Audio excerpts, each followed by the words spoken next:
우리 함께 찬송가 301장 찬양하시겠습니다.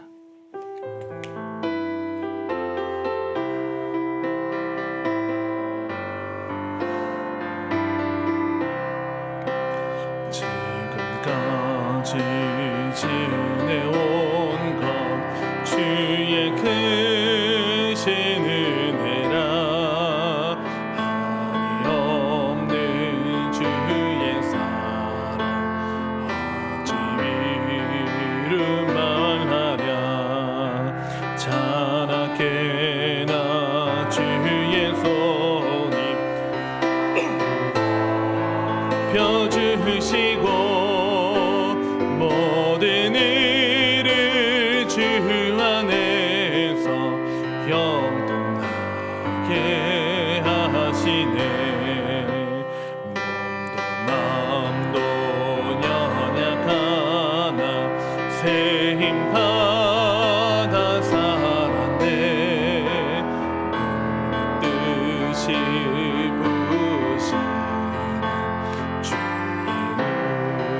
은혜 족하다.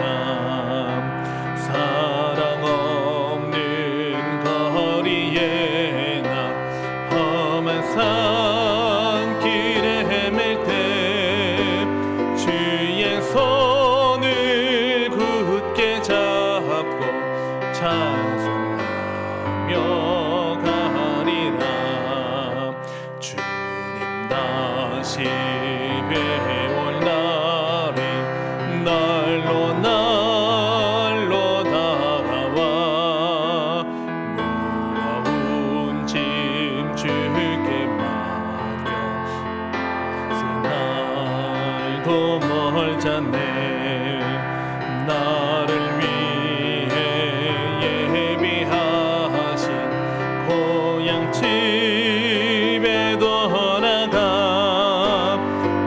아버지의 품 안에서 영원토록 살리라. 아멘. 하나님의 말씀은 로마서 7장 1절부터 6절까지의 말씀입니다.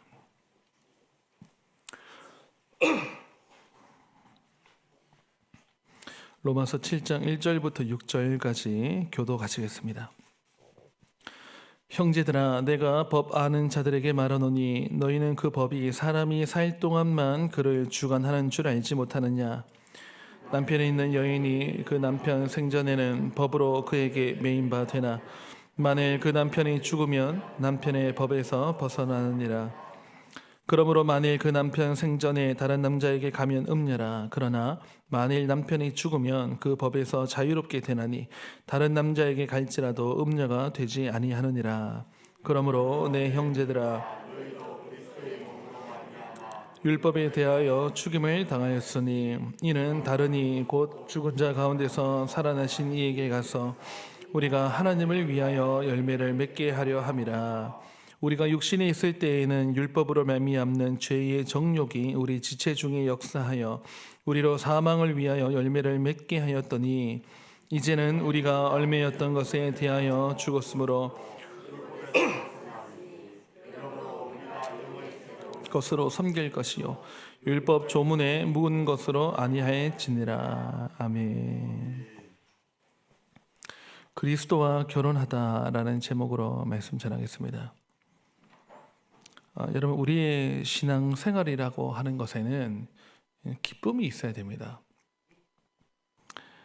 그러려고 한다면 문자에 얽매인다든지 또는 형식에 빠져서 형식에 치우쳐서 하게 되면은 그 다음부터는 이제 억지가 됩니다. 억지로 하게 되는 신앙생활.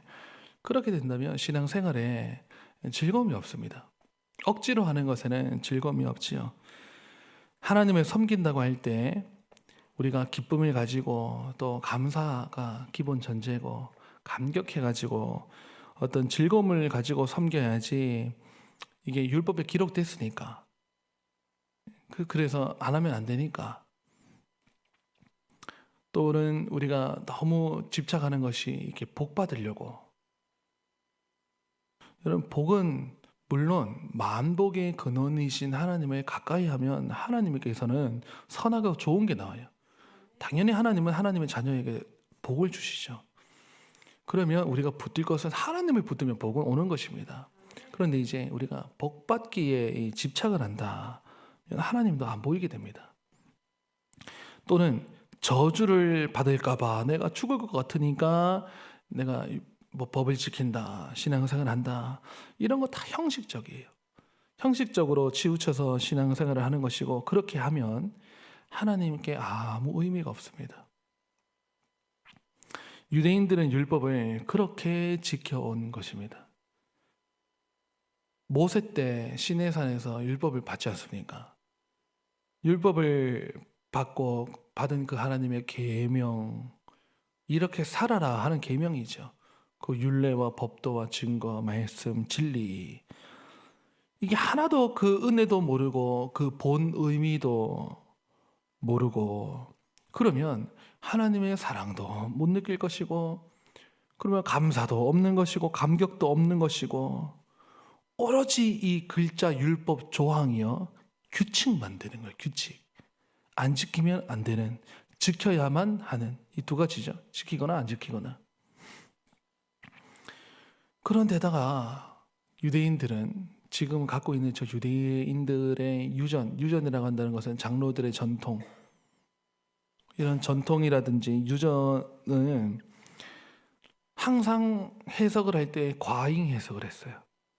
성경을 가지고 뭐뭐 하지 말라 한 절을 가지고 이거는 이렇게 하면 안 되고 저렇게 하면 안 되고 이렇게 해야 되는 것이고, 우리 사람 사이에서도 뭐뭐 해, 뭐뭐 하지 마, 이게 입술에서 너무 많이 나오는 사람 만난다고 해보세요. 그 사람이 율법이 돼가지고 만나면 즐거움이 없을 거예요. 자유함이 좀 있어야죠. 항상 이게 규칙이 있으면 변칙이 있고, 우리 변칙이 안 되면 막 반칙을 써서라도, 그러니까 그 너머의 세계를 그래도 우리가 그런 할 수 있는 자유가 있어야 되지 않겠습니까? 과잉 해석, 이것도 성경에서 아주 안 좋은 자세거든요. 또는 억지 해석, 성경이 그런 뜻도 아닌데 그걸 막 그냥 그렇게 억지로 끼워 맞춰가지고 이거를 이제 짐지우는 거예요. 이런 율법 조문에 쩔쩔매고 얽매여서 신앙생활을 유대인들이 해왔으니 거기 무슨 기쁨이 있겠어요? 거기 무슨 자유함이 있었겠습니까? 그러니 제사도 번패스럽고, 이 얼마나 이 번패스러운 거 그러거든요. 하면서도 아무 즐거움도 유익도 없고 그렇게 은혜가 없이 지내온 겁니다. 제가 아까 방금 사람 사이라 그랬는데 여러분, 우리 인간관계도요, 만나면 서로 인사를 하고 해서 시작하죠. 안녕하세요 이렇게 인사를 하면서 그 사람이랑 내가 대화를 하면 안 하면 안 되니까, 예의니까, 상호 존중이니까 여기에 내가 얽매여 가지고 안녕하세요 인사하고 식사하셨어요 기계적으로 형식으로, 실제로 그 사람이 어땠는지는 관심이 없고, 여러분 사람 사이에서도 그러면 정말 딱딱하고 그거 사람 다 알지 않습니까? 사람 사이에 정말 이렇게 기름칠하는 게 하는 게 뭐겠습니까?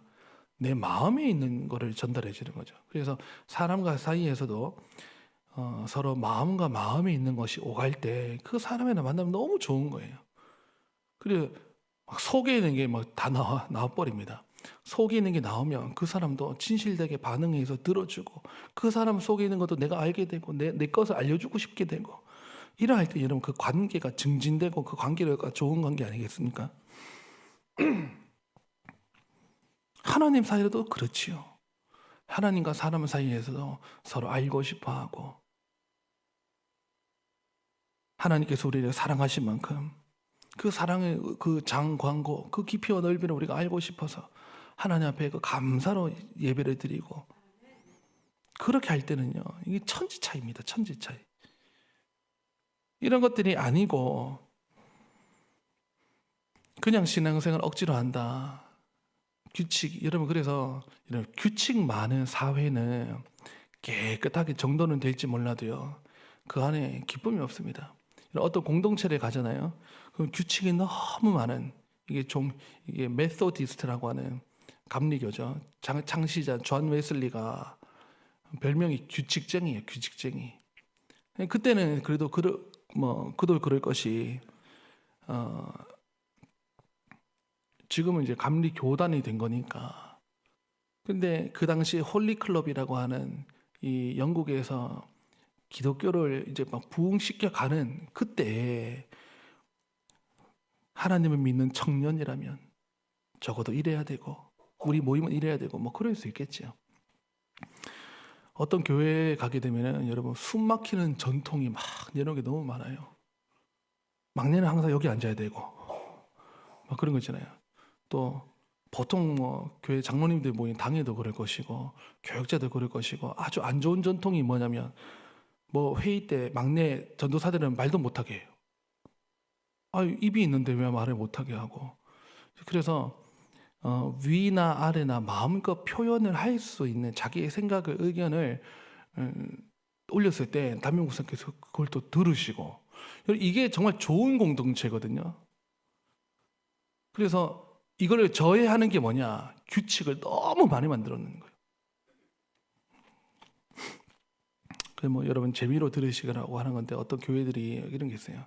어떤 교회 가면 무슨 컬러의 넥타이는 안 되고 무슨 색의 정장만 해야 되고 구두 색깔은 무조건 까만색이어야 되고 셔츠는 무조건 무슨 색이어야 되고 이러면 숨 막히죠. 옷이란 거를 내가 그냥 뭐 여러분 그게 아니라고 해가지고 제가 뭐 빨간색 양복 입고 오겠습니까? 그죠? 그런데 막 그런 규칙이 있으면 그 다음부터는 지켜도 억지 순종이잖아요. 그러니까 이제 그런 것들이 사람과 사람 사이도 그러는데 하나님과 우리 사이에서도 규칙이 너무 많으면 그래서 하나님께서도 우리에게 애초에 주실 때요 법을 한 개 주셨어요. 한 개. 그 한 개 뭐예요? 선악을 알게 하는 나무의 실과는 먹지 말라. 나머지는 임으로 다 먹되 누릴 수 있는 거예요. 누릴 수 있는 자유를 주신 거예요. 그런데 우리가 그걸 어기니까 10가지 계명이 내려온 거예요. 거기서 유대인들은 그 율법 토라 창세기부터 신명기까지 그 안에서 뭐뭐 하라. 계명은 항상 그 뒤에 서술구가 2개를 끝나거든요. 뭐뭐 해라, 뭐뭐 하지 마라. 근데 이런 계명 끝나는 걸 쭉 그들을 모아 보니까 613가지의 조항을 정리를 해놨어요. 그래서 그걸 철두철미하게 지킵니다. 유대인들은. 1개로 시작했다가 10개로 됐다가 613가지 됐다가 율법전서가 나와가지고. 그러니까 여러분 사람이 사는 곳마다 항상 이렇게 얽히고 설키고 매이는 것들을 우리 스스로 만들어냅니다. 우리에게 죄성이 그래요. 죄성이. 여러분 기독교는 진리의 종교이고 또 하나님의 그 사랑의 종교입니다. 유일하게. 여러분 세상 어느 종교 또 무슨 신이 내가 너희를 사랑한다, 내가 너희를 위해서 죽었다 하는 종교와 그 신이 어디 있겠습니까? 하나님밖에 없어요. 그것이 기록된 그리고 성경 이 진리밖에 없습니다. 십자가의 독생자 아들을 내어주시기까지 한 신이 인간을 위해서 죽었다. 이런 종교가 어디 있겠습니까? 그러니 여러분 우리의 신앙생활, 믿음 생활 해나간다고 할 때 그 근간은 은혜와 감격이에요. 출발이. 그리고 은혜와 감격을 받으면 그 뒤에 억지가 나오는 게 아니고요. 자원과 자발적 순종. 이게 교회의 기본, 이게 모토죠. 우리 정신이. 여러분 예를 들면 내가 너무 아끼는 게 지금 이를 반대했어요. 예를 들면 내가 가진 거 없는데 이거 하나 집이 있는데 이 집마저 경매로 넘어가게 되는 위기에 처했다. 뭘 주고서라도 이걸 지켜내야 된다고 한다면 집에 있는 뭐 것들을 팔아서라도 이걸 지키지 않겠어요? 그러니까 가장 귀하다고 여기는 것이 잃게 되는 위기에 처했다면 다른 것들을 팔아서 그보다 덜한 가치를 팔아서 지키려고 하잖아요. 이건 이해되시죠? 그러니 우리도 사람도 뭘 더 중차대한 것을 지키려고 하면은 보다 덜한 것들을 팔아서라도 이걸 어떻게든 지켜내는 것인데 하나님이요. 여러분, 그 하나님의 이야기하기 전에 다시 한 번 더 말씀드리면, 그러면 여러분, 혹시 내가 뭐 물질적인 어떤 그런 거를 지키기 위해서 내 아들을 주는 그런 사람이 있습니까? 없지요. 왜 없지요? 아들이 가장 귀하니까. 내 딸내미가 가장 귀하니까 어떻게 자녀를 두고 무엇을 지켜내는 게 어디 있겠습니까? 그러니까 그런 논리로 여러분, 하나님이 우리를 얼마나 사랑하시는지, 하나님의 자기 아들을 줬다는 말은, 죽음에 처하게 내버려뒀다는 말은 그로 인해서 산바된 우리를 얼마나 사랑하신다는 거예요. 하나님의 아들을 버리시기까지 하면서 하나님이 우리를 얻으신 거예요. 하나님이 천사들 보고 돌아오라 돌아오라 천사야 돌아오라 그러지 않습니다. 항상 사람 보고. 하나님이 제일 좋아하시는 게 사람이에요. 그 우리도 이제 그 하나님의 사랑의 마음을 알면은 하나님 앞에 사랑의 행동으로 나가야 돼요. 사랑의 마음으로 해야 그게 여러분 기독교의 본 정신이고 율법의 본 뜻이고 신앙생활의 기본 자세가 되겠지요. 그래서 여러분, 이 모든 것들은 우리가 예수님을 만나고 그분과 결혼한 사람만이 누릴 수 있는 은혜라는 거예요. 예수님과 결혼하다. 그게 아니라면 아직도 우리가 교회에 나온들, 유대인들의 회당에 들어갔다 나온들 율법 아래에 있는 것이고 죄의 정욕이 아직도 사로잡혀 있는 그런 사람들이라는 것이죠. 저는 바라기로는요, 우리 감정교회 이 새벽에 나오신 여러분들이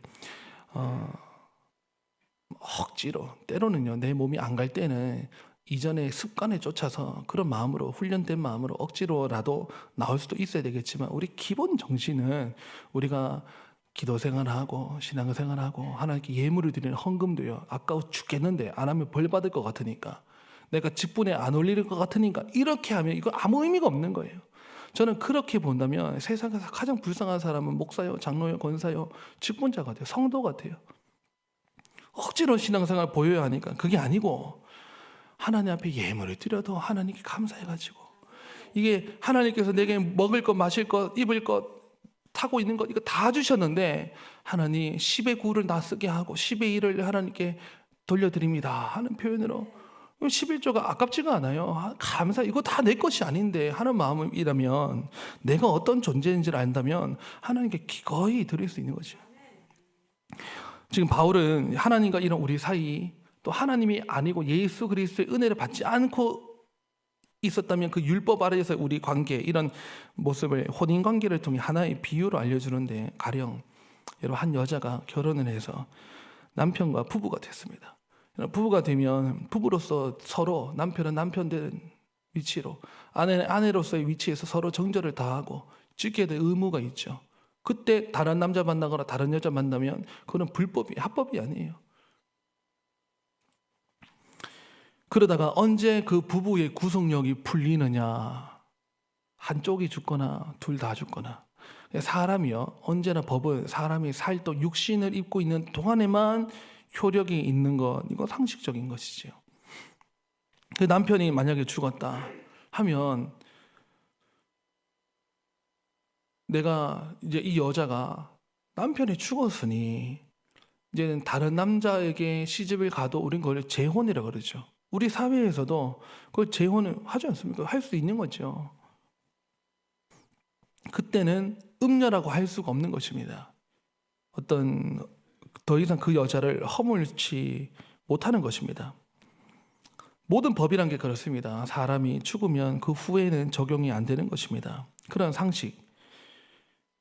그 바울이 이런 상식적인 논리로 설득력을 얻어놓고는 요지는 4절부터인데, 우리가 예수님이 오셔서 우리를 위해서 오시고 사시고 죽으시고 부활하시고 승천하시고 그래서 이루어 주신 이 그 은혜는요, 죄와 사망의 줄을 다 끊어버리신 그 일을 하셨어요. 이게 우리 인류에게 단 한 가지 큰 일을 한다면 이게 가장 큰 일이죠. 인간이 죄에 빠졌다. 이거는 어떻게 할 수가 없는, 죽어도 그 사람이 죽는 거지 죄는 안 죽어요. 이거 인간이 죄에 빠졌다는 것은 죄와 결별이 안 돼요. 죄와 이혼이 안 돼요. 근데 어떻게 가능했느냐? 예수님이 오셔가지고 그 모든 죄의 삭은 사망이라 그랬거든요. 그러니까 죽어도 내가 죽어야 되는데 죄의 삭은 사망인 건데 예수님이 그 모든 죄의 짐을 자기에게로 씌우시고는 예수님이 그 죄를 짊어지셔가지고 죽으시면서 죄와 사망의 이 사슬을, 죄의 사슬을 다 끊어버리신 거예요.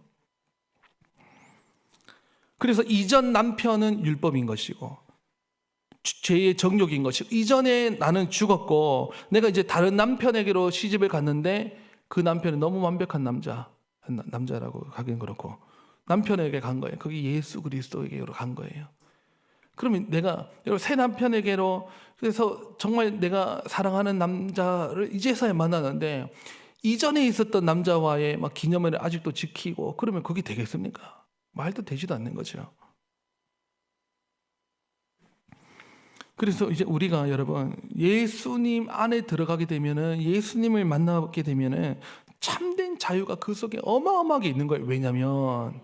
왜냐면 아까 말씀드린 대로 원래 우리가 죽어야 되는 존재인데 죄의 삭은 사망이니까, 그러면 우리가 또 이 땅에 살다가 언젠가 죽게 되는 거는 완전한 죽음이 아니고 그건 육신의 죽음이고, 그것도 죽음의 한 종류고, 영원한 죽음이라는 게 있어요.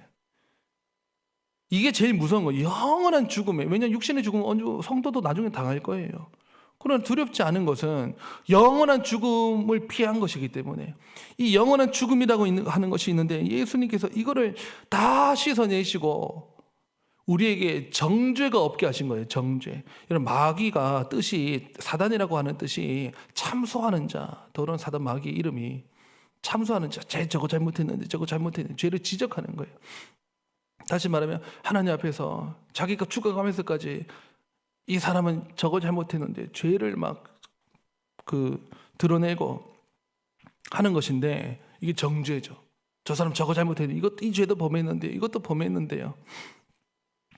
그런데 예수님께서 십자가에서 우리 모든 정죄를 다 우리가 나중에 받을 정죄를요 다 없애신 거, 십자가로 도말해서 없애버려가지고 저 깊은 바다로 던져가지고 동이 서에서 먼 것과 같이 완전히 없애버리신 거예요. 그러니 나중에 사단 마귀가 딱 우리를 정죄해야 되는데 정죄해야 할 화살이 없는 거예요. 완전히 우리는 자유해지는 거죠. 예를 들면 여러분, 내가 못 갚을 거를 누가 갚아줬어요. 누가 갚았으면 나는 낸 거예요, 안 낸 거예요? 갚은 거죠. 누가 갚아줬으면 내가 갚은 거죠. 내 이름으로 해줬으면 내가 갚은 거죠. 더 이상 정죄함이 없는 거죠. 우리가 찬송 중에도 그렇게 찬송하지 않습니까? 내가 예수 믿고서 죄사함 받아 나의 모든 것 다 변했네. 그 끝에 뭐라 나오냐? 하나님은 나의 구원 되시오니 내게 정죄함 없겠네. 정죄가 사라져요. 정죄가 사라지니까 나중에 사단 마귀가 이거 찔러야 되는데 그게 없는 거예요. 없어진 거예요. 그러니 이제 저와 여러분의 앞으로 우리의 삶에요, 왜 감사하냐? 나중에 우리가 다 정죄받을 인생이었거든요. 그런데 이제 우리에게 정죄가 없고 과거로 현재도 미래의 모든 정죄를, 죄의 구속을 다 없애버리신 거예요. 예수님께로 다 그냥 가져가시고. 그래서 여러분, 우리가 이러한 예수님의 그 사랑 속에 들어가게 되면은 이 성경이 글자 규칙이 아니에요. 우리가 그 예수님의 그 은혜를 받아버리면 이제 신앙생활이라고 한다는 것은 이전에 내가 했던 것과는 너무 다른 거예요. 이제는 억지로 하고 막 미간에 여기 사람 인자가 막 쓰여져가지고 인상 쓰고 교회 오고 막 억지로 주일도요. 아이고 7일에 왜 이렇게 자주 오는지 막 새벽기도 누가 만들었노? 그래도 나오는 게 좋긴 한데 그렇게 이왕 나올 거요. 우리가 예수님께서 우리를 위해서 이루어 주신 그 사랑과 은혜를 우리가 가만히 보면요, 이게 감사 덩어리 우리 살아가는 게요. 우리가 추수감사주일, 우린 인간의 죄성이 그래요. 추수감사주일 현수막 붙은 그 주일에만 감사 찬양하고 하고는 그 월요일부터는요 또 지나간 거예요. 이듬해 추수감사절 올 때까지 또. 비록 이런 죄성이 있지만 여러분, 우리가 이런 예수님께서 우리의 죄를 완전히 사라지게 한 게 아니에요. 뭘 없애셨다고요? 죄의 정죄. 그래서 저와 여러분이 이제는 우리가 신앙생활을 할 때요, 우리가 글자에 매여서 형식주의, 율법주의에 얽매여서 하는 게 아니고 이제 우리가 감사해가지고 그러고 놓고 보니까 하나님께서 우리에게 주신 계명 1계명부터 10계명만 봐도요, 뭐뭐 하라, 뭐뭐 하지 마라. 우리 사람은요 딱 반발하는 심리가 있어가지고 하나님의 법이라 하더라도 율법이 탁 오면은 그 반발하는 심리가 있어서 싫어하거든요. 해도 억지고 안 하면 불순종이 되잖아요. 그러니까 기분이 안 좋은 거예요. 그런데 하나님의 은혜를 받고 보면 여러분 1계명부터 10계명도 하나님의 은혜예요. 사랑 이야기예요. 이게 우리는 뭐뭐 하라 하지 말라, 은혜가 바짝 마르면 그냥 그렇게만 느껴지는데, 다시 보면은 하나님이 우리를 너는 나 외에는 다른 신들을 내게 두지 말라, 하늘 위로나 땅 아래나 바닷속에 물속에든지 어떤 형상도 만들지 말라, 그 이름을 망령되이 부르지 말라. 이게 여러분 하나님께서 우리를 사랑하신다는 이야기. 우리를 얼마나 여러분 사랑이라고 하는 관계를 무조건 하나여야 되거든요. 여러분 혹시 사랑하는 아내가 있고 사랑하는 세컨드가 있고 막 그렇습니까? 그건 사랑이 아닌 거죠. 잘못된 거예요. 빗나간 거고 왜곡된 거예요. 사랑은 좋아하는 단어가 오직이라는 단어 좋아하고, 사랑이라고 하는 것은요 그냥 하나밖에 없는 거예요. 그 사랑은 내가 1번이 되는 게 사랑인 것이고 하나님이 내 1번이 되는 것이 사랑인 것이고, 여러분 이런 신앙생활 속에 우리가 들어가야 되지 않겠습니까? 저와 여러분이 이전에 율법에 매여가지고 성경에 매여가지고 규칙에 얽매여가지고 습관에 얽매여가지고 형식적으로 하는 것이 아니고, 오늘 내게 주어진 이 삶의 하루하루 다 보면 예수님께서 내게 다 주신 거예요. 식탁에 하나님께서 우리에게 먹을 밥을 주시고, 정말 감사한 것이 내 손, 내 두 팔로 내가 밥 먹는다는 거. 이 병원에 있는 사람은 소원이에요. 내 두 발로 교회에 오를 수 있다는 것. 내 사랑하는 자녀가 뭐 좀 사고는 칠지라도 건강하게 살아있는 것.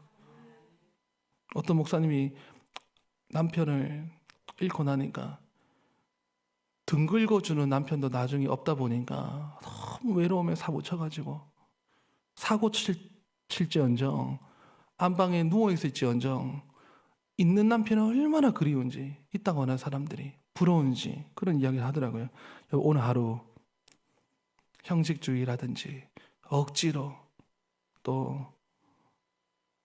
해야 하니까 그런 데 매여서 신앙생활을 하는 게 아니고, 새벽부터 밤까지 펼쳐지는 모든 하루 속에 예수님께서 주신 은혜, 자유함을 주신 것, 그것에 감사해서 감업한 마음으로 감격해가지고 주님 제가 왔어요 하고 엎드려 기도하시고, 하나님이 가장 사랑하시는 제가 왔어요, 하나님 말씀하심이 무엇입니까 하고 엎드리시면 하나님께서 또 밝히 알려주시는 것대로 하나하나 지켜가면서 살아갈 때 하나님과의 사랑의 관계 속에서 신앙생활 하시는 저와 여러분이 다 되시기를 간절히 바랍니다.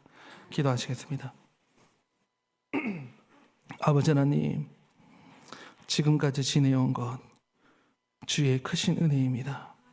한이 없는 주의 사랑 어찌 우리가 이루 말할 수가 있겠습니까?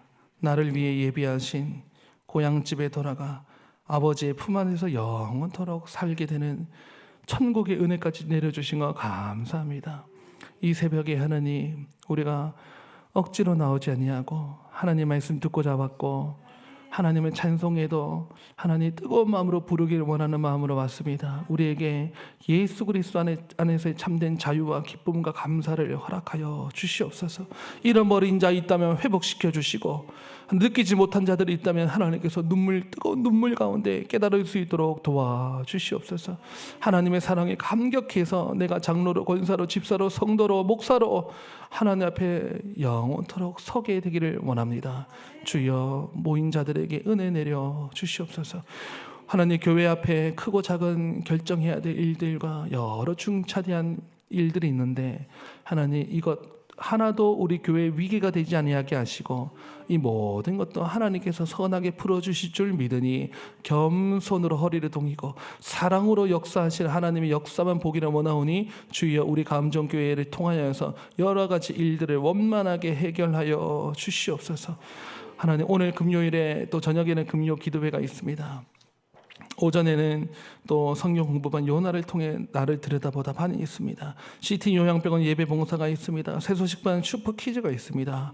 주여 아침으로 밤으로 우리와 함께 하시고 하나님 공부반마다 기도회 때마다 주여 우리에게 찾아오셔서 은혜와 감격이 넘치는 시간이 되게 하여 주시옵소서. 감사를 드리며 예수님의 이름으로 기도드립니다.